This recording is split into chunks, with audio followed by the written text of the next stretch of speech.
Hey there, guys and gals. Reverend Benjamin Blankenship here. Just the other day, I saw a church that said that it was hiring for an executive minister. That's what they were calling it. It was something like an assistant pastor or an orthodoxy, what's called an acolyte. And while I've never been called an executive anything, we're about to get down to business. That's right. You are on the newest episode of Discipleship with Blankenship, catchy as that may be. And like you might think, hey, we're going to go ahead. We've been in the prayer model that Jesus Christ set forward when people said, how do you pray? Where he went into Our Father who art in heaven. We talked about how we begin everything with worshiping the Lord. Hallowed be thy name. Thy kingdom come, thy will be done on earth as it is in heaven.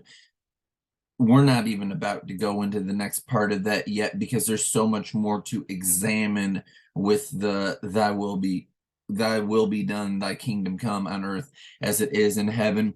That's right. Last time we talked about praying for the leadership, the government that we live under, the governments of this world, the nation of Israel. I went a little bit into some of that. Certainly that what the government is doing, we are commanded, Pauline epistles talk about that, to pray for leaders.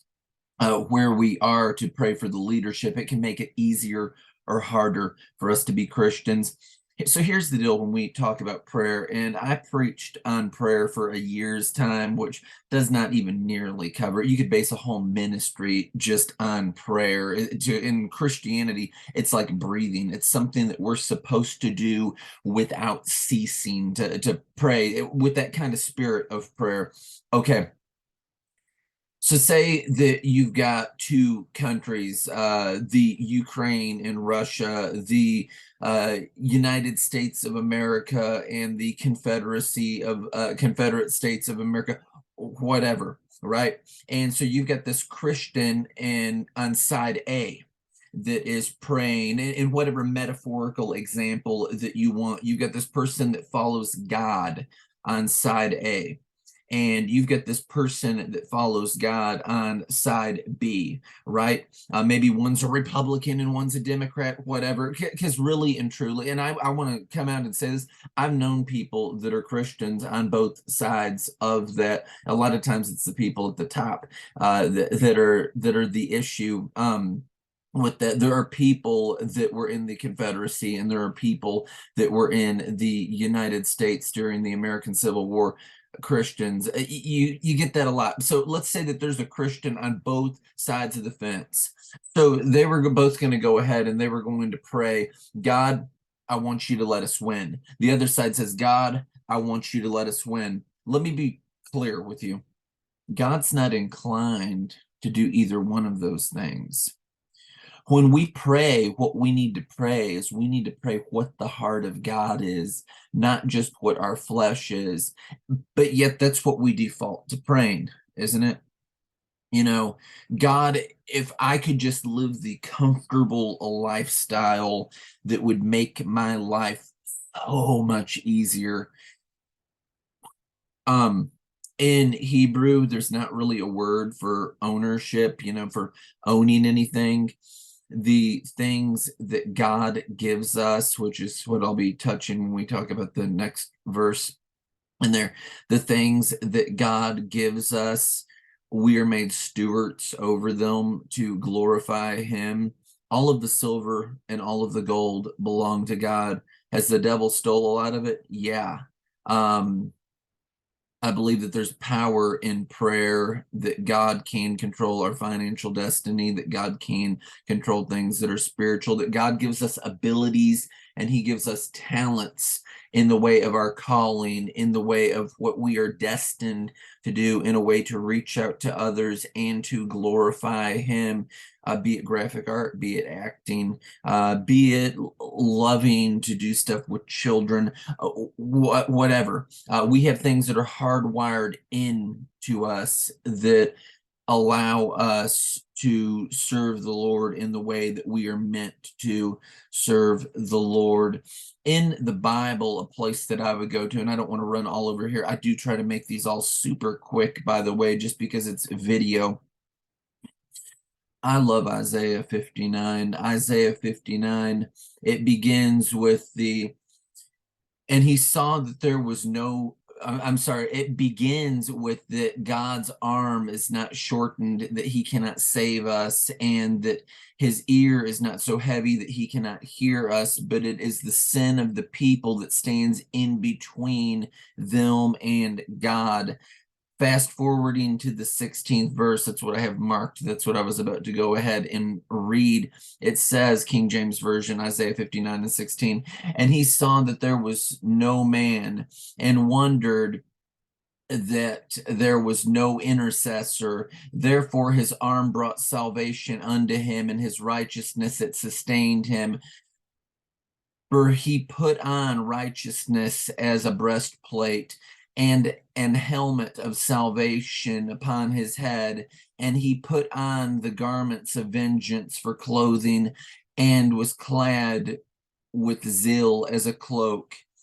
According to their deeds, accordingly he will repay fury to his adversaries, recompense to his enemies. To the islands he will repay recompense. So shall they fear the name of the Lord from the west, and his glory from the rising of the sun. When the enemy shall come in like a flood, the Spirit of the Lord shall lift up a standard against him. Beautiful Isaiah 59 there in that whole part in between what it talks about, just to give you some context on that before we break into the messianic part of that, is it talks about a world gone sideways, off its hinges, rogue, degenerate, and the thing that it talks about them lacking that is so horrific is actual justice, that people are being victimized, that people are being hurt, that the poor is being trampled on, that wrong things are happening, and that there's nobody with enough righteousness, that there's nobody with enough good, that there's nobody with enough godliness that will stand in the way of the injustice that is happening to people, real injustice that is happening to people. People are being done wrong, and nobody ain't doing no thing, and there's not an intercessor.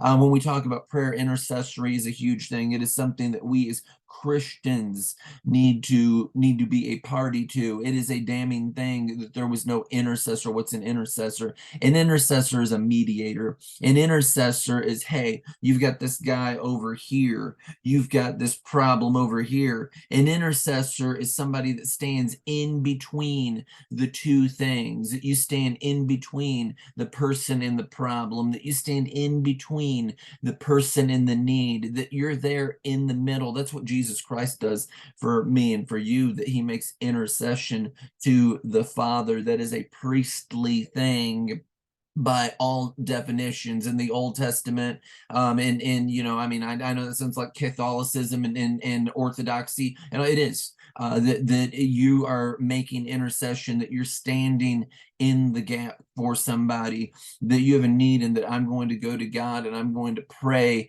on your part. But we need to pray for the will of God is huge. That goes a lot into talking about prophetic intercession too. How can we know the heart of God? Wow. We got to live a certain kind of life, don't we? We've got to devote ourselves to fasting, and we've got to devote ourselves to prayer and all of these things to get ourselves in the spiritual mode and place that we need to be. You know, the Bible, it says that the fervent, effectual prayer of a righteous man availeth much. Everybody's prayer isn't worth the same thing. There is a place that we, as followers of Jesus Christ, can get ourselves to spiritually, where we will reach God, where we know the heart of God, where it will bear more effect than it otherwise would. So when we pray, thy kingdom come, thy will be done, a huge thing about that is knowing the will of the Father. You know, people like it when the will of God is going along with what they wanted.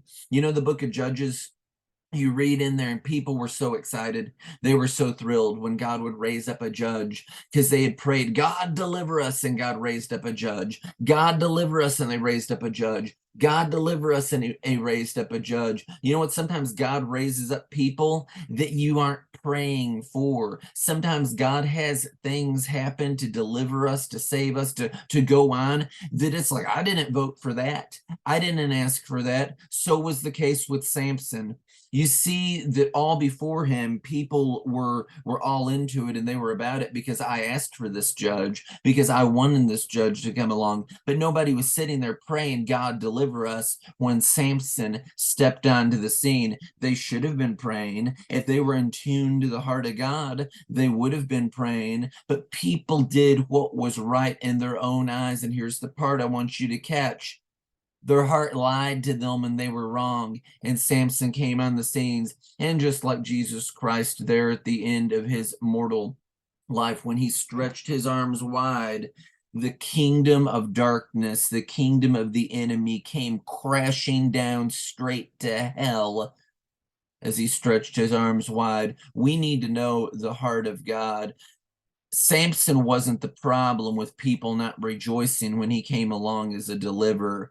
It was the people that were the problem, and the things that the Lord had allowed to enter into Samson's heart and Samson's life. And it's a whole nother message. It's a whole nother sermon. If somebody could have said there's something wrong with that Samson, like in the old pagan girls, God had planted that there, because God said, even those things, even those imperfect things with him, I'm putting in there. I'm picking a fight, is what God had said, and allowing those to be there so his perfect will, his perfect strength could work in Samson's weakness. Know the will of God. That's a huge thing. Discipleship.